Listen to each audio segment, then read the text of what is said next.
आगे बढ़ते हैं और एक सवाल आपसे पूछते हैं कि इस देश में मुसलमान क्या महज वोट बैंक है?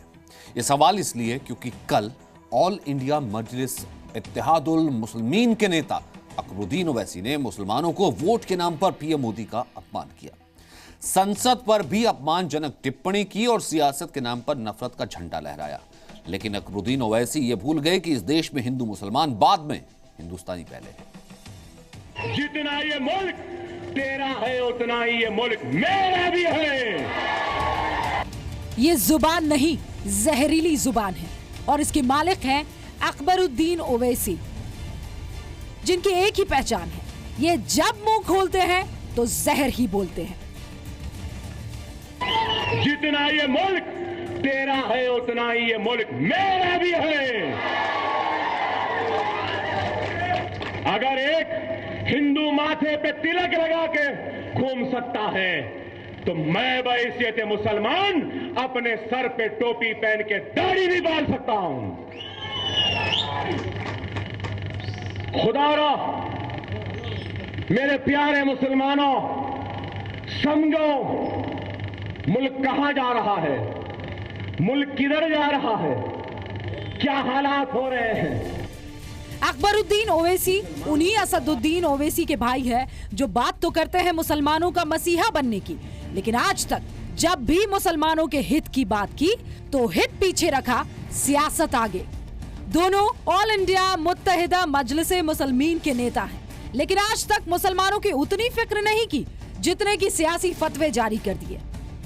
अगर मुसलमान चाहे और मुसलमान अगर उठ जाए, मुनज़्ज़म हो जाए, मुत्तहिद हो जाए, तो आदाद व शुमार को मैं जानता हूं और अपनी मालूमात की वजह से कह रहा हूं। किसी के रहम, किसी के करम, किसी की मदद की जरूरत नहीं है। हमारा भाई खुद अपने भाइयों के वोट से हिंदुस्तान के 50 पार्लियामेंट के निशिस्तों को जीत सकता है। फतवा इसलिए क्योंकि जो लोकतंत्र हिंदू मुसलमान नहीं, इंसान की बात करता है, उसी लोकतंत्र को, वहां की संसद को अकबरुद्दीन ओवैसी ने मुसलमानों की बर्बादी की व्यवस्था बताया है। मुसलमानों के तबाही और बर्बादी के कानून बाजारों, चौराहों या मैदानों में नहीं बनते। मुसलमानों के तबाही और बर्बादी के कानून ऐवानों में बनते हैं। ऐवान पार्लियामेंट, ऐवान असेंबली, ऐवान बल्दिया में बनते हैं। अकबरुद्दीन ये भूल रहे हैं कि ये इस देश और इस जमहूरियत की खूबी है कि वो देश के प्रधानमंत्री का, देश की संसद और विधानसभा का अपमान कर रहे हैं और उन्हें ताली मिल रही है क्योंकि बोलने की आजादी है यहाँ। लेकिन अकबरुद्दीन याद रखें, बोलने की आजादी है, सांप्रदायिकता फैलाने की नहीं। जो खेल खेलना चाहते हैं ओवैसी महोदय, जो हिंदू और मुसलमानों का बंटवारा करना चाहते हैं, वोटों के आधार पर उनको अलग अलग करना चाहते हैं, उसके अंजाम से शायद ये नावाकिफ है।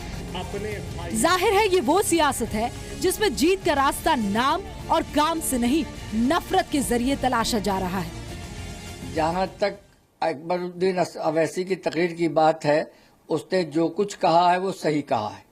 इस मुल्क में मुसलमानों पर और दलितों पर मजालिम हो रहे हैं, उनको जलाया जा रहा है, उनको मारा जाता है, उनको पीटा जाता है। इसमें कोई गलत बात उसने नहीं की, लेकिन जिस अंदाज में उसने बात की है वो मुनासिब अंदाज नहीं है। ये वो नेता है जो कभी सच्चर कमेटी की रिपोर्ट पर बात नहीं करते। ये वो नेता है जो कभी मुसलमानों की शिक्षा और नौकरी की बात नहीं करते। ये वो नेता है जो सिर्फ नफरत फैलाते हैं और ये भूल जाते हैं कि देश के अपमान को नहीं सहेंगे मुसलमान। ब्यूरो रिपोर्ट, जी मीडिया।